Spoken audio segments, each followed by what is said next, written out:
Good morning. Thank you for staying with us throughout this session. My name is Dr. Mike Brasher, and I'm a senior waterfowl scientist for Ducks Unlimited at our national headquarters. I've been an employee of Ducks Unlimited for 19 years, but I've been part of this great organization for more than 40. It truly is an honor to be with you and on the stage this morning.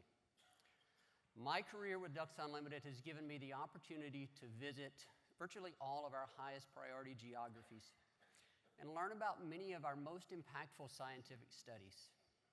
And that is why I believe the topic I'll cover this morning is of interest to everyone in this room. That is the dramatic color contrast of the American coot and its punk rocker chicks. I appreciate the laugh. I wasn't sure I was going to get that. Those of you that have viewed the agenda know that's not actually true.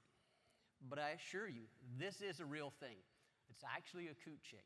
That colorful display is an adaptation related to the preferential feeding of the individual coot chicks by its adults. If you've never seen a coot chick in the wild, I encourage you to put it on your bucket list. But I digress. I actually didn't come here to talk about coots. I'm here to talk about the coot's very distant and much more celebrated relative, the northern pintail. My goal with this presentation is simple: to highlight some of the science and conservation investments that Ducks Unlimited is making to benefit this bird. If you're a hunter, a bird watcher, photographer, or even a wildlife conservationist, simply hearing the name pintail probably gets your attention. They're elegant in appearance, widespread around the globe, and unique in their sounds, habits, and behaviors. Most pintails breed in the U.S. and Canadian prairie pothole region and in portions of Alaska and northwestern Canada. During winter, about half of the population can be found in the Pacific Flyway, another 40% in the Central and Mississippi Flyway, and the remaining 10% in the Atlantic. But its global distribution spans much of the northern hemisphere. And there's a regular exchange of pintails between East Asia and North America. It's not uncommon at all for birds marked in Japan to show up in the United States and vice versa. Now, it might come as a surprise to some of the younger hunters in our audience here today, but pintails were once as numerous as mallards. And some of you that have been around a while will remember the point system of duck regulations when pintails were considered a dime duck, meaning that you could harvest 10 pintails legally. But their population has since declined dramatically. During the early 1970s, their breeding population ranged from 4 to 7 million. By 1990, it had declined to 2 million, and from there it hovered around 3 million for the next 20 or so years. During the last 2 years, it has averaged about 2 million, representing a 60% decline from the highs of the 1970s. Largely because of these declines, the pintail is one of our most intensively studied duck species. And it provides a great example of how our investments in science have helped us identify the issues and prompted innovative conservation solutions. But what it also revealed is that for pintails, the challenge is immense. And make no mistake though, conserving and improving habitat for pintails is a high priority for our organizations. But we're also realistic about the benchmarks that we set for this species. To be honest with you, I don't think I know a single waterfowl biologist that believes we'll ever see 7 million breeding pintails again. That's just the reality of what we've learned. But it is possible to achieve a goal of 3.2 million, let's say. That is what's set forth by the North American Waterfowl Management Plan. To fully understand the pintail puzzle, we have to first understand where they breed and the status of their populations. As mentioned previously, there are two primary breeding regions for pintails: the prairies and the combined regions of Alaska and northwestern Canada. Given its still relatively undisturbed condition, pintail populations in Alaska have remained relatively stable since the 1960s. The prairies, not so much. In fact, the decline in the continental pintail population has been driven entirely by what is happening in the prairies. The 1980s was a time of intense drought across the entire prairies. driving duck populations to their lowest levels on record. And that's a mark which stands to this day. As we entered the 1990s and began recovering from drought, and with millions of Conservation Reserve Program acres on the ground in the U.S., most prairie nesting duck species rebounded to their highest levels on record at that time. But not the pintail. Their population barely budged. And that's when researchers mobilized to figure out what was going on. The answer lay in the unique nesting habits of pintails and changes that had come to their prairie breeding range over the past 30 years. Like other dabbling ducks, pintails are ground nesters, but unlike others, they have an affinity for nesting in short grass and open landscapes. Historically, they preferred to nest in the short and mid-grass prairies of the western half of the prairie pothole region. While this area was highly productive for pintails, it also was for agriculture. And thus, through the mid-20th century, we saw tens of millions of acres of native grass and depressional wetlands traded in for row crop agriculture. Now, interestingly, this wasn't all bad for pintails and other ducks, at least initially, due to a unique cropping practice that once dominated the Canadian prairies. A practice known as summer fallow, in which 30 to 40% of cropland was left unseeded during spring and summer for soil moisture conservation, resulting in millions of acres of suitable nesting habitat for pintails. But beginning in the 1980s, owing to concerns over soil erosion and the availability of new crop varieties, producers transitioned to a system of continuous cropping and minimum tillage, in which spring-seeded crops were planted each year and stubble was left standing after harvest.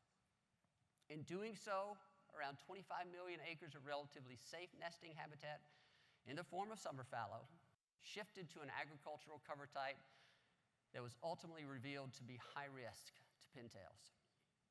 You see, to a hen pintail returning to breed in the prairies during spring, standing stubble from crops like wheat, harvested the previous year, appears as attractive nesting habitat because it resembles the sparse shortgrass prairie that this species loves so much. So, hen pintails did what they went there to do. They nested and they laid eggs. Research from Ducks Unlimited Canada has shown that about half of all pintail nests in prairie Canada are now initiated in spring-seeded croplands.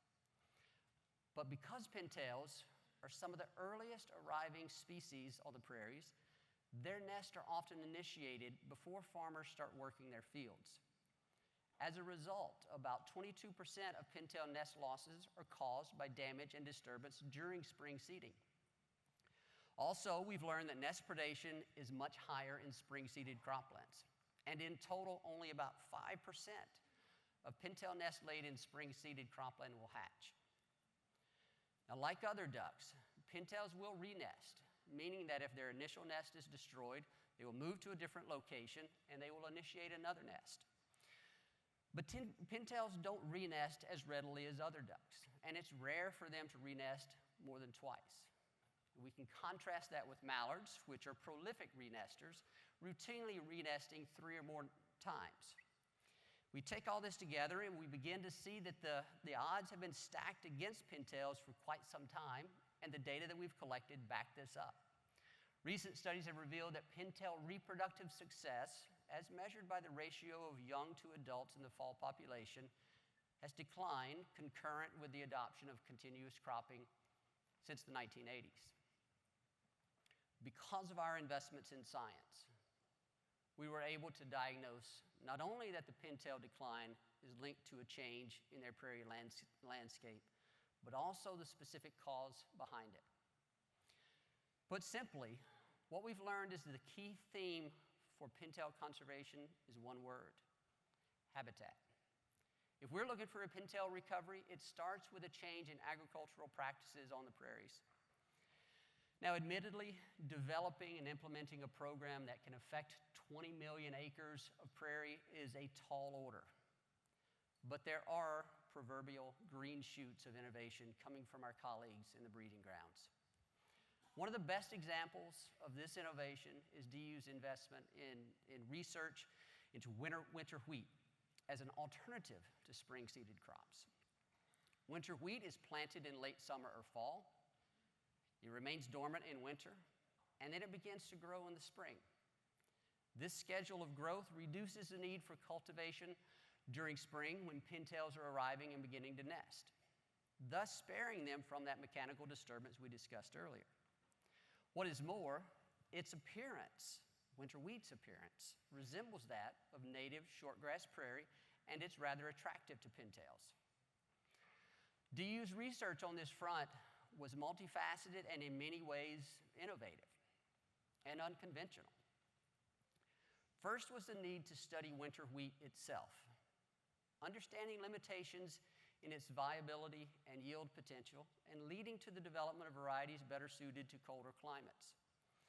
In fact, most people here would probably be surprised to learn that the vast majority of winter wheat that's planted in the US and Canada today is a result of the labs that Ducks Unlimited helped fund. While studying wheat varieties was a new area for DU, investigating duck breeding ecology was right in our wheelhouse, and that's where we turn next. Multiple years of field work have shown that the average number of successful pintail nests in winter wheat is greater than other ag-based habitat types. It's great news. So there is potential for delivering habitat in an agricultural setting, possibly across tens of millions of acres, that could boost pintail productivity. That said, winter wheat isn't yet economically viable enough to supplant the dominance of spring-seeded crops. The yield is good, but the quality is different, and it hasn't yet taken off like we had hoped. Still, we're working one-on-one with producers to help them understand its advantages, and we hope to one day have millions of acres of cropland providing suitable nesting habitat for pintails and other dabbling ducks. None of this changes the importance of DU's effort to protect native grasslands and intact wetlands in our priority breeding landscapes. And there's no better example of this than Ducks Unlimited Canada's recent work to secure the McIntyre Ranch, the largest conservation easement in Canada's history. Additional programs aimed at restoring grass and wetlands in partnership with ranchers and farmers are also helping stem the tide on habitat loss.